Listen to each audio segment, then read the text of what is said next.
আমরা চেষ্টা করতেছি বাট রাস্তা ব্লক করেন না ভাই, এতটুকু ভাই আপনার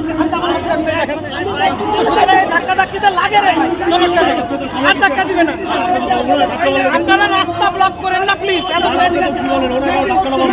পুলিশকে মারাছিলে আমার চলে যাইতেছে তাও গায়ে হাত দিছে।